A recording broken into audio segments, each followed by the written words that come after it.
உங்கள் அனைவருக்கும் என்னுடைய அன்பு வணக்கம். இப்போ தேர்தல் ரிசல்ட்லாம் பார்த்துருப்பீங்க. தமிழ்நாட்டு அரசியல் மாறி இருக்கு. அதாவது புதிதாக தளபதி விஜய் அவர்கள் தமிழ்நாட்டினுடைய முதலமைச்சராக இப்போ பதவியேற்க போறாரு. ஆட்சி மாற்றம் நிகழப்போகுது. ஸோ முதல்ல ஆட்சிக்கு வராரு. ஸோ அதனால தமிழக வெற்றி கழக தொண்டர்களுக்கும் விஜய் அவர்களுக்கும் என்னுடைய மனமார்ந்த வாழ்த்துக்களை நான் தெரிவிச்சுக்கிறேன். ஆட்சி மாற்றம் நிகழ்ந்து இந்த இந்த மக்களுக்காகவும் இந்த ஏழ்மையான மக்களுக்கு ஒரு நல்லாட்சி கொடுக்கணும் அப்படின்னு நான் உங்கள் மூலியமாக நான் கேட்டுக்கிறேன். ஏன்னா எத்தனையோ மாணவர்கள் நம்மளுடைய பயிற்சி மையத்தில் இருக்கக்கூடிய மாணவர்கள் எல்லாமே அதிகப்படியாக விஜய் அவர்களுக்கு தான் வாக்கு செலுத்தினாங்க. ஸோ உங்கள் வாக்குகள் எதுவும் வீண் போகாது. நல்லபடியாக அவர் இந்த 5 ஆண்டு ஆட்சி காலமும் ஒரு ஏழ்மையான மக்களுக்கான ஒரு ஆட்சி காலமாக இருக்கணும் அப்படின்றத நான் அன்போடு கேட்டுக்கிறேன். அதனால ஒட்டுமொத்த தமிழ் மக்களுக்கும் ஒரு நல்ல வாக்குகளை செலுத்தி இப்போ ஒரு கூட்டணி ஆட்சி அமையும் அப்படின்ற ஒரு சூழல் உருவாக்கி கொடுத்துருக்காங்க. ஸோ அதனால ஒட்டுமொத்த தமிழக மக்களுக்கும் என்னுடைய மனமார்ந்த நன்றிகளையும் வாழ்த்துக்களையும் தெரிவிச்சுக்கிறேன். ஸோ இந்த சமயத்தில் நம்ம அந்த வீடியோ போடுறோம். இப்போ ஒரு கடந்த சில நாட்களாக நம்ம வீடியோ போடுறதுல ஒரு 15 நாட்களும் 20 நாள் இருக்கும். அதுவும் மேக்ஸ் கிளாஸ்லாம் போட்டு 4-5 மாதங்களோட இருக்கும். டெஸ்ட் பேட்ச்னு ஒன்று போட்டிருக்கும். அதாவது 2.0 3.0 அப்படின்னு ஒரு 5 வாட்ஸ்அப் குரூப் இருக்கும். ஸோ 2 வகையான டெஸ்ட் போயிட்டு இருக்கு. 2.0 டெஸ்ட் பேட்ச்ன்றது ஒரு 8 டெஸ்ட் முடிஞ்சிருச்சு. 9 நம்ம புதன்கிழமை வைக்கிறேன்னு சொல்லியிருக்கோம். 10 ஞாயிற்றுக்கிழமை வைக்கிறேன்னு சொல்லியிருக்கோம். 3.0 அதே மாதிரி சொல்லியிருக்கோம். ஸோ இருந்தாலுமே அந்த டெஸ்ட்லையுமே சின்ன சின்ன தாமதங்கள் நடக்கிறத பார்த்துருப்பீங்க. அந்த டெஸ்ட்லேயும் சில குறைகள் இருக்கிறத நீங்கள் பார்த்துருப்பீங்க. சார் வந்த கொஸ்டின்ஸே ரிப்பீட்டடாக வருது, நீங்கள் ஏற்கனவே வச்சதே அது ரிப்பீட்டடாக கொடுக்குறீங்க, அதே மாதிரி ஆன்சர் கீழே மிஸ்டேக்ஸ் இருக்குது, அதை நீங்கள் எக்ஸ்பிளனேஷன் பண்ணுறதுல அப்படின்னு பல கோணங்கள்ல மாணவர்கள் அவங்களுடைய அதிருப்திகள் தெரிவிச்சிருந்தாங்க. அவங்க சில பேர் கோபத்திலையும் கேட்டிருக்காங்க. இது நம்ம மேல பல விமர்சனங்கள், அது நியாயமான விமர்சனங்கள் தான். ஸோ இருந்தாலும் அதுக்கு நான் பல விளக்கங்கள் சொல்லியிருக்கேன். இப்போ டிஸ்கஷன் குரூப்னு ஒன்று உங்களுக்கு உருவாக்கி கொடுத்துருக்கேன். அந்த டிஸ்கஷன் குரூப்பினோட நோக்கம் இந்த மாதிரி வர பிரச்சனைகள்லாம் அதில் தீர்த்து கொள்வதற்காக தான் நான் கொடுக்குறேன். இல்லைன்னு சொல்ல, ஆன்சர் கீ ஒரு கேள்விகள் திரும்ப வரலாம், ரிப்பீட்டடா வரலாம். போன வாரம் கொடுத்த சிலபஸ்ல வரலன்னா இந்த வாரம் அது கொடுக்கும்போது அதுல இருந்து கேள்விகள் கேட்பேன். ஸோ அந்த மாதிரி எல்லாமே நான் சொல்லியிருப்பேன். இந்த வாரம் ஃபுல்லாக படிக்கிறத இந்த ஞாயிற்றுக்கிழமையே நீங்க எழுதிட்டீங்கன்னா அது ஈஸியா இருக்கும். ஒரு வாரம் கழிச்சு அது போன வாரம் படிச்சதுல இருந்து கேள்வி கேட்கும்போது அது எந்த அளவுக்கு ஞாபகம் இருக்கும். அது ஒரு டெஸ்ட் தானே. நம்ம டெஸ்ட் ப்ராக்டிஸ்ன்றது அப்படி தானே. இந்த வாரம் படிக்கிறதே இன்னைக்கே கேட்டா நீங்க இன்னைக்கு எழுதிடுவீங்க, அது மறந்துடுவீங்க, ஈஸியா போயிடும். அப்போ இந்த வாரம் படிக்கிறதுல இருந்து நான் கேட்கல, அடுத்த வாரம் நான் கேட்கறேன். அடுத்த வாரம் சிலபஸ் கொடுக்கும்போது போன வாரத்துல கொடுக்கப்பட்ட அந்த பாடத்துல இருந்து நான் கேட்கறேன். அப்போ உங்களுக்கு அந்த இடத்துல அது ஒரு ஞாபக சக்தி, அதுவும் சில ரீசன்ஸ் இருக்குல்ல. அதே மாதிரி மிஸ்டேக்ஸ் வர்றதுன்றது அது ஒரு ப்ராக்டிஸ் தான். அது நான் பல டைம் விளக்க சொல்லிட்டேன். மிஸ்டேக்ஸ் வருவதனாலதான் நீங்க டிஸ்கஷன் பண்றீங்க. அதுக்கு தானே அந்த டிஸ்கஷன் குரூப். ஸோ நம்ம ஏமாத்தணும் வேற ஏதாவது நோக்கங்கள் அப்படின்னா அந்த டிஸ்கஷன் குரூப்பை உருவாக்கி இருக்க மாட்டோம். ஸோ அதனால இது புரிஞ்சுக்கணும். அத்தனை மாணவர்களும் இது புரிஞ்சுக்கணும். நிறைய மாணவர்கள் புரிஞ்சுக்கிறாங்க, ஓ இதனுடைய நோக்கம் என்ன இப்படிதான் அப்படின்னு. ஸோ இருந்தாலும் அதுக்குண்டான ஒரு தெளிவான விளக்கமும் நானும் கொடுக்கணும். அதுவும் ஒரு இதுதான், அது எல்லாமே பண்ணிக்கலாம். ஸோ இருந்தாலும் ஏன் இவ்வளவு தாமதமாகுது? இது நிறைய நம்ம ரொம்ப நாளா சொல்லிட்டு இருந்தோம், ரொம்ப தாமதமாகுது. ஏன்னா எனக்கும் அரசியல் மேல அதிக ஈடுபாடு தான். ஏன்னா இந்த நம்ம பணியை செய்யறதே ஒரு சேவை நோக்கம் அப்படின்ற போது தமிழ்நாடு அரசுலையுமே தமிழ்நாடு ஒரு சிறந்த ஆட்சி நடக்கும். சிறந்த ஆட்சி நடந்தால் மட்டும்தான் இப்ப நம்மள மாதிரி இந்த எக்ஸாமை நம்பி படிச்சுட்டு இருக்கக்கூடிய ஏழ்மையான மாணவர்கள்லாம் வேலைக்கு போகணும்ல. அதுக்கு இப்ப இருக்கிற சிலபஸ் படி எல்லாம் குளறுபடி ஆகுது. இன்னைக்கு இருக்கிற சிலபஸ்லாம் ஒரு பணக்காரர் தான் படிச்சு வேலைக்கு போக முடியுன்ற சூழல். ஏன்னா 200 கேள்விகள் கேட்கறாங்க, டிஎன்பிஎஸ்சி ஒரு சிலபஸ் கொடுக்குறாங்க, புக் விட்டு வெளியே கேட்கறாங்க. அது எந்த புக்குன்னே தெரியல. பல புத்தகங்களை படிக்கணும். நம்ம பல புத்தகங்களை தேடி படிக்கிறதுக்குள்ள ஒரு இன்ஸ்டியூட்ல 10,000 20,000 கட்டி தொகுத்து கொடுத்துட்றாங்க, டெஸ்ட் வைக்கிறாங்க, முடிச்சிடுறாங்க, நல்லா படிச்சிடுறாங்க. அப்ப அந்த 20,000 30,000 இல்லாத மாணவர்கள் அந்த பல புக்குங்களை தேடி அது வாங்க முடியாத, அதை படிக்கிறதுக்கே ஒரு தோய்வடைகிறாங்க. அப்ப அவங்களுக்கு பின்வாங்குறாங்க. ஸோ அப்ப யாருக்காக இந்த டிஎன்பிசி இந்த இருக்கிற சிலபஸ் பயன்படுதுன்னா, ஒரு பொருளாதாரத்துல அதிகமா உயர்ந்திருக்கக்கூடிய ஒரு வல்லமை மிக்க அந்த மாதிரி ஏதோ ஒரு வசதி வாய்ப்பு இருக்கிறவங்களால மட்டும்தான் இது படிச்சு போக முடியும் அப்படின்னு சூழல் உருவாயிருக்கு. ஸோ அதை நம்ம உடைக்கணும் அப்படின்ற ஒரு நல்ல இடத்துல தான் நம்ம இந்த டெஸ்ட் பேட்ச், ஃப்ரீ டெஸ்ட் பேட்சை முடிஞ்ச அளவுக்கு அவங்களுக்கு கைட் பண்ணலாம், என்னென்ன பண்ணணுமோ அதை பண்ணலாம் அப்படின்ற ஒரு நல்ல எண்ணத்தில் உருவாக்கப்பட்டதான் இந்த பயிற்சி மையம். அந்த நல்ல எண்ணத்தில் உருவாக்கப்பட்டதுனாலும் வரவங்க சும்மா படிக்க வரவங்க ஃப்ரீயா அப்படின்னு சொல்லிட்டா ஒட்டுமொத்தமா எல்லாருமே சேர்ந்துருவாங்க. அப்போ 30-40 குரூப் ஒரு குரூப் சேர்றாங்க அப்படின்னா அதுல 2000 பேர் ரிக்வஸ்ட் கொடுக்குறாங்க, வெயிட் பண்ணிக்கிறாங்க. ஏன்னா அவங்க எல்லாம் படிக்கிறதுக்காக வரவங்க கிடையாது. ஆனா உண்மையாலுமே படிக்கணும்னு வரவங்க ஏதாவது ஒரு குறைந்த கட்டணமாவது கட்டிட்டு வருவாங்க அப்படின்றதுக்காக தான் அந்த 100 ரூபாய் என்ட்ரி ஃபீஸா கொடுத்தது. ஆனா அதுக்கு பல விமர்சனங்கள் நடக்குது. ஸோ இருந்தாலும் நான் சொல்ல ஒரு விஷயத்த சொல்லிடுறேன். ஸோ அதன்படி நம்ம தாமதமாகுது. இது எல்லாமே இந்த அரசியல் என்னால் இதை விட்டுட்டு மைண்ட் ஃபோக்கஸ் பண்ண முடியல. ஏன்னா யார் ஆட்சிக்கு வர போறாங்க, வரணும், நல்ல ஆட்சி வரணும். அப்படின்னும் போது இன்னைக்கு கூட்டணி ஆட்சி வந்திருக்கு. விஜய் அவர்கள் வந்து பல முறை சொல்லியிருக்காரு, இந்த மாதிரி வேலை வாய்ப்புகள்லாம் நிறைய நம்ம பண்ணுவோம், திட்டங்களை கொண்டு வந்து போறோம், நிறைய காலி பணிகள் நிரப்பப்படும் சொல்லியிருக்காரு, நிறைய சொல்லியிருக்காங்க. ஸோ புது ஆட்சிகள் மலரும் போது கண்டிப்பாக முதனாக நாம் ஆட்சி அமைக்கும் போது மக்கள் மத்தியில் நற்பேறு இருக்குன்றதுக்காக நமக்கு என்னென்ன குறைகள் இருந்ததோ அதெல்லாம் நிவர்த்தி செய்வாங்க அப்படின்னு நம்பிக்கை அவங்களுக்கு இருக்கும். நாம அந்த நம்பிக்கையில தான் மக்களும் ஓட்டு போட்டிருக்காங்க. ஸோ அதனால இந்த சிலபஸ் ரொம்ப கஷ்டமா இருக்குது.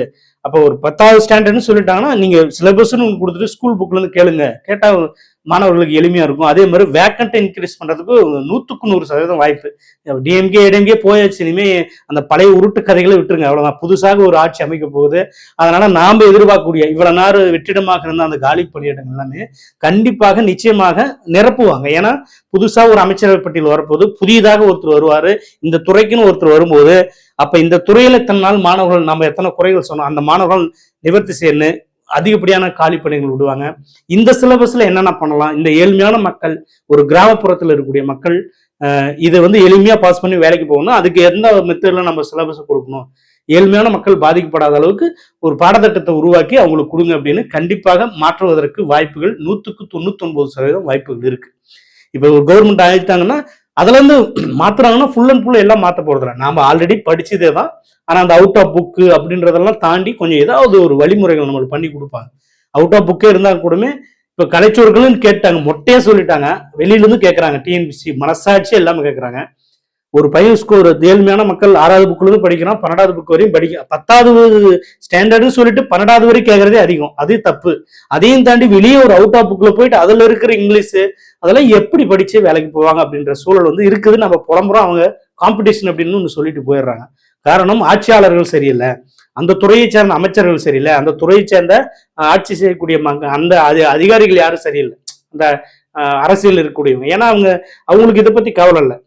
ஆனா இப்போ ஒரு புது அரசு வரும்போது மக்களிடையே நல் மதிப்பை ஏற்படுத்துறோம் அப்படின்ற போது அதுல அதிகப்படியான எம்எல்ஏக்கள் வந்து ரொம்ப ரொம்ப எப்படி சொல்ற பொருளாதாரத்தில் பின்தங்கி இருக்கக்கூடிய எத்தனையோ எம்எல்ஏக்கள் இந்த முறை வந்திருக்காங்க. ஸோ அதனால நாம நினைக்கிறதெல்லாம் நடக்கும், வேக்கண்ட் இன்க்ரீஸ் பண்ண வாய்ப்புகள் இருக்கு, சிலபஸ்ல ஏதாவது சேஞ்ச் பண்ணி நம்மளுக்கு எளிமையானதாக கொடுக்கறதுக்காக வாய்ப்பு இருக்கு. ஸோ அதுக்காக ஒட்டுமொத்த சிலபஸும் சேஞ்ச் பண்ணுவாங்களா அப்படின்னு அப்படி கிடையாது. நம்ம இப்ப இந்த அவுட் ஆஃப் புக்கு போயிட்டு தேடின்னு இருக்குமா, அதெல்லாம் இல்லாம உங்களுக்கு எளிமையா தப்பா ஒரு 6ல இருந்து அந்த மாதிரி ஒரு மெத்தட் உருவாக்கினா சூப்பரா இருக்கும். சிலபஸ்ன்னு ஒன்று கொடுத்துட்டு நீங்க ஸ்கூல் புக்ல இருந்து படிச்சா போதும்பா அப்படின்ற மாதிரி ஒரு நம்பிக்கை நம்மளுக்கு கொடுக்குவாங்க. அப்படியே வெளியில படிச்சாலும் ஏதாவது ரெஃபர் பண்ணி ஒரு நம்மளுக்கு ஒரு தெளிவா ஒரு ஏழ்மையான மக்கள் ஒரு பையன் படிச்சு போயிடணும் அவனுக்கு அப்படின்ற அளவுக்கு ஒரு திட்டத்தை கொண்டு வாங்கணும். நம்ம வெயிட் பண்ணி இருக்கிறோம், அது நடக்கும். அதுக்காகவும் நம்ம வெயிட் பண்ணி தான் அந்த அரசியலை உற்று நோக்கி கவனிச்சுட்டு இருக்கோம். ஸோ இருந்தாலும் அது நடக்கிறதா இருக்கட்டும், நம்ம சொன்ன பாதையில நம்ம இது வரைக்கும் நம்ம வந்து கொண்டு இருந்த பாதையில அப்படியே தான் நம்ம கண்டினியூ பண்ண போறோம். இந்த 2 டெஸ்ட் பேட்ச் மாணவர்களுமே டெஸ்ட் தாமதமானதுக்கு ஒரு மன்னிப்பு கொடுங்க, சின்ன சின்ன குறைகள் இருக்கிறதுக்கு ஒரு மன்னிப்பு கொடுங்க. ஸோ எல்லாமே நம்ம இனிமே வந்து ஃபுல் ஃபோக்கஸ் பண்ணி கவர் பண்ண போறோம். இனிமேல் தொடர்ச்சியாக உங்களுக்கு உண்டான வகுப்புகளை கொடுக்க போறோம். நிறைய ஒரு சில ஒரு மாணவர் வந்து தொடர்ச்சியா கேட்டுட்டே இருப்பார், மேக்ஸிகம் போடுன்னு. இது எல்லாமே கண்டினியூவா பண்ணலாம். நம்ம இனிமேல் தொடர்ந்து உங்களுக்கு என்னென்ன பண்ணணுமோ அது அத்தனையுமே நான் சொன்ன வார்த்தை. இன்னும் 7 மாசங்கள் இருக்கு, அந்த 7 மாசத்துல நம்ம என்னென்ன பண்ணணுமோ கூடிய சீக்கிரத்தில் அந்த 3 மாசத்துல எல்லா சின்ன இதெல்லாமே நம்மளுக்கு மேக்ஸ் கிளாஸ், மற்றபடி நான் சில இதெல்லாம் நான் பிடிஎஃப் எடுத்து உங்களுக்கு கொடுத்துருப்பேன் அந்த வாட்ஸ்அப் குரூப்ல. ஸோ அதெல்லாம் இந்த நன்னூர்ல இருந்து 2 பாட்டு, அப்புறம் இளங்குமலா, அதெல்லாம் வந்து எது தேவையோ அப்படின்றத நம்ம பார்த்து அது நம்ம இருக்கிற சிலபஸை நம்ம ஃபாலோ பண்ணிட்டு போயிடலாம். சப்போஸ் திடீர்னு ஓரிரு மாதங்கள்ல இன்னும் 7 மாசம் டைம் இருக்குன்னா இன்னும் ஓரிரு மாதங்கள்ல புதிய அமைச்சரவை உருவாகும் போது இந்த சிலபஸ்ல ஏதாவது மாற்றங்களை கொண்டு வந்தா அதை நம்ம கண்டினியூ பண்ணி ஃபாலோ பண்ணிக்கலாம். ஸோ அதனால இந்த சிலபஸ்ன்றதுனால உடனே அடுத்துட்டு சிலபஸ் மாறும்போது புதுசா ஏதாவது ஜாயின் பண்ணாம நம்ம அப்படின்னு யாரும் கவலைப்பட வேண்டாம். இதுல இருந்து நம்ம அப்படியே கண்டினியூ பண்ணி போகலாம் அடுத்தடுத்த முயற்சிகள்ல. அடுத்தது வந்து சிலபஸ் ஏதாவது சேஞ்சஸ் ஆச்சுன்னா அப்படியே நம்ம அதுக்கு தகுந்த மாதிரி கன்வெர்ட் ஆகிக்கலாம். அதுக்குன்னு நம்ம இப்போ வந்து டிசம்பர் 20 எக்ஸாம்னு சொல்லிட்டாங்க. இருக்கக்கூடிய 7 மாசத்துல 1 மாசத்துல இப்ப அமைச்சரகம் உருவாக்கிட்டு புதுசா வந்து ஏதாவது சிலபஸ் சேஞ்சஸ் கொடுத்தா அந்த 7 மாசத்துல மாணவர்களுக்கு சிரமமா இருக்கு அப்படின்ட்டு அதுக்கு தகுந்த மாதிரி ஏதாவது பண்ணுவாங்க, பண்ணாத இருக்க மாட்டாங்க. சப்போஸ் இதையே கண்டினியூ பண்ணுங்க, நெக்ஸ்ட் இயர்ல இருந்து மாத்திக்கலாம்னு கூட சொல்லுவாங்க. நல்லா புரிஞ்சுக்கோங்க. இந்த இயர்ல இப்படி கண்டினியூ பண்ணிக்காங்க, அடுத்த வருடம் வந்து நாங்க சிலபஸ் சேஞ்ச் பண்றோம் எல்லாமே பண்றோன்னு கூட சொல்றதுக்கு வாய்ப்புகள் இருக்கு. இருந்தாலும் இப்ப இருக்கிற நிலைமை என்ன, நம்மளுக்கு இதுதான் கொடுத்துட்டாங்க. ஸோ இதுதான் இப்போது இருக்கிற 100% நிரந்தரமானது. இது எப்போ வேணாலும் மாறலாம், மாறாமலும் இருந்துக்கலாம், அடுத்த வருஷம் கூட மாறலாம். ஆனா இந்த டிசம்பர் 20 எக்ஸாமுக்கு இப்ப கொடுக்கப்பட்ட இந்த சிலபஸ் தான் இந்த பேட்டர்ல தான் இருக்கும். அப்ப இந்த பேட்டர்னை அப்படியே நான் ஃபாலோ பண்ணிட்டு போறோம். இனிமே வந்து ஒவ்வொரு டெஸ்ட் இப்போ 4 டெஸ்ட் 3.0 முடிச்சிருக்கீங்களா, சரி ஓகே, எந்த 2 குரூப் 2 பேட்ச் டெஸ்ட் ஸ்டூடெண்ட்டுக்கும் சொல்றேன். இனிமேல் டெஸ்ட் எழுதிட்டோம் அப்படின்னா ஆன்சருக்கு நான் விட்டுட்டேன்னா ஒரு 1 hour 2 hour இல்லைன்னா ஒரு 3 hours உங்களுக்கு அந்த குரூப் ஓப்பன் பண்ணி விடுறேன். அந்த எதுக்கு அந்த குரூப்னா வேற எந்த அன்வான்ட் மெசேஜ் பண்ணக்கூடாது. ஏதாவது கொஸ்டின்ஸ் கீ ஆன்சர்ல மிஸ்டேக்ஸ் இருந்தா அப்படியே ஒரு போட்டோ பிடிச்சி சார் கொஸ்டின் நம்பர் இதுதான், இதுக்கு வந்து இந்த ஆன்சர் தப்பா கொடுத்துருக்கீங்க, கொஞ்சம் செக் பண்ணுங்க. இந்த மாதிரி ஒரு 10 பேர் 20 பேர் எது மிஸ்டேக் சொன்னீங்கன்னா அதை பார்த்துட்டு இப்போ ஒருத்தர் நீங்க கேட்கற கொஸ்டின்ஸ் ஒருத்தர் சொல்லிட்டாரு அப்படின்னா அதை விட்டுறணும். அது இல்லாத வேற ஏதாவது மிஸ்டேக்ஸ் தான். இப்போ ஒரு 10 கொஸ்டின் மிஸ்டேக்னா நீங்க அந்த குரூப்ல போட்டுட்டீங்கன்னா நான் அடுத்த செகண்ட் நான் செக் பண்ணி ஒரு எக்ஸ்பிளனேஷன் உங்களுக்கு வீடியோ போடுறேன். அதே மாதிரி தனியா அனுப்புனாலும் என்னால் கண்டுபிடிக்க முடியாது, அந்த டிஸ்கஷன் குரூப்ல அனுப்புனாலும் கண்டுபிடிக்க முடியாது. இது வரைக்கும் நடந்ததுல சில குறைகள் இருக்குதா, ஸோ நிறைய பேர் அதை பாதிக்கப்படுறீங்க அப்படின்னு என்னால் புரிஞ்சிக்க முடியுது. அதை வந்து நான் இனிமேல் ஒவ்வொரு தேர்வுகள்லையும் ஒரு 3 மணி நேரம் ஓப்பன் பண்ணி விடுறேன். அந்த 3 மணி நேரத்தில் ஆன்சர் கீயை செக் பண்ணிட்டு அதில் என்னென்ன மிஸ்டேக்ஸ் இருக்குதுன்னு சொன்னால் அதை ஒரு சின்ன எக்ஸ்பிளனேஷனாக உங்களுக்கு நான் கொடுத்தோம்னா அப்போ அந்த இது உங்களுக்கு கிளாரிஃபிகேஷன். இது மாதிரி தான் நம்ம இனிமேல் அடுத்த தேர்வுகள் பண்ணிக்கலாம். ஏன்னா இப்போ முடிஞ்ச தேர்வில் அதுக்கு நம்ம ட்ரை பண்ணுறேன். முடிஞ்சது 4க்குமே அதுக்கு ஏதாவது ஐடியா பண்ணி உங்களுக்கு எக்ஸ்பிளைன் கொடுக்குறேன். ஸோ அதனால யாரும் வருத்தப்படாதீங்க. உணர்ச்சி வயப்பட்டு நிறைய பேர் பேசிடுறாங்க. அது சரி விடுங்க, அது ஒவ்வொருத்தர் 10 பேருக்கான ஒருத்தர் 2 பேர் அப்படி தான் இருப்பாங்க. ஸோ நம்மளோட நோக்கம் இது என்னன்னா, அது ஒரு பெரிய பயிற்சி மையம், நம்ம ஒரு 10-20 பேர் வச்சு வேலை வாங்கல, நான் ஒரே ஒரு ஆள் தான் இதை தான் பண்ணணும். ஸோ இது ஒரு சிம்பத்தி கிரியேட் பண்றதுக்காக சொல்ல, என்னோட முயற்சிகள் இது. இப்போ நான் செய்யற இந்த பணி ஏதோ ஒரு ஏழ்மையான மாணவனுக்கு பயன்பட்டு ஒரு அரசு அதிகாரத்துக்கு போவாங்க, அதுக்காக ரொம்ப அனுதாபப்பட்டு அது சில பேர் அப்படியும் கேள்வி கேட்டாங்க. நீங்க ஏதோ அனுதாபப்பட்டு ஏதோ பாவத்துல செய்யற அது ஏதோ புண்ணி ஏதோ சொன்னாங்க அவங்க. சரி ஓகே விட்டுருங்க, ஒருத்தர் ஒரு மாதிரி அவங்களுடைய மனநிலை அப்படி இருக்கும். ஆனால் நம்ம சொன்னதை நம்ம சொன்ன மாதிரி செய்யணும். சின்ன சின்ன குறைகள் அதுக்கு உண்டான ரீசன், அதுக்கு நான் ஒரு வருத்தத்தையும் தெரிவிச்சுக்கிறேன். அடுத்தடுத்து இனி வரக்கூடியதில் எந்த ஒரு தாமதமின்றி உங்களுக்கு வந்து சேரும். அந்த டெஸ்ட் பெண்டிங்கில் இருக்க அந்த 2.0 டெஸ்ட் பேட்ச் மாணவர்களுக்கு புதன்கிழமைன்னு சொன்னேன், ரெடி பண்ணிடுறேன். புதன்கிழமை மிஸ் ஆனால் அப்படி வேலை மாதிரி வச்சிடலாம். அப்புறம் அடுத்தடுத்து தாமதமாகுது. இனிமேல் நம்ம கொஸ்டின்ஸ் எடுக்கிற வேலையை பார்க்கணும். ஏதாவது சின்ன சின்ன குறைகள் இருந்தாலும் அது உங்களோட மனசார நீங்க அது குரூப்ல ஏதாவது குரூப்ல எடுத்த விட நீங்க அந்த மெயின் குரூப் அதில் நீங்க தெரிவிச்சு இது பண்ணிக்கலாம். ஒருத்தருக்கு ஒருத்தர் மாற்றி விவாதம் பண்ணிட்டு டைம் வேஸ்ட் பண்ண வேணாம். டிஸ்கஷன் குரூப்பை சரியா பயன்படுத்துங்க. ஸோ அடுத்த வீடியோவில் நம்ம கண்டிப்பாக வகுப்புகள்ல இருந்து நம்ம தொடக்க ஆரம்பிச்சிருவோம். ஸோ அதனால இந்த ஆட்சி மீண்டும் ஒரு டைம் சொல்றோம், விஜய் அவர்களுக்கு என்னுடைய மனமார்ந்த வாழ்த்துக்கள். ஒரு நல்ல ஆட்சியை மக்களுக்கு கொடுங்க. ஒரு ஏழ்மையான மக்களுக்கு ஒரு நல்ல ஆட்சியை கொடுக்கணும். ஏழ்மையான மக்கள் ஒரு அதிகாரத்திற்கு போகணும்.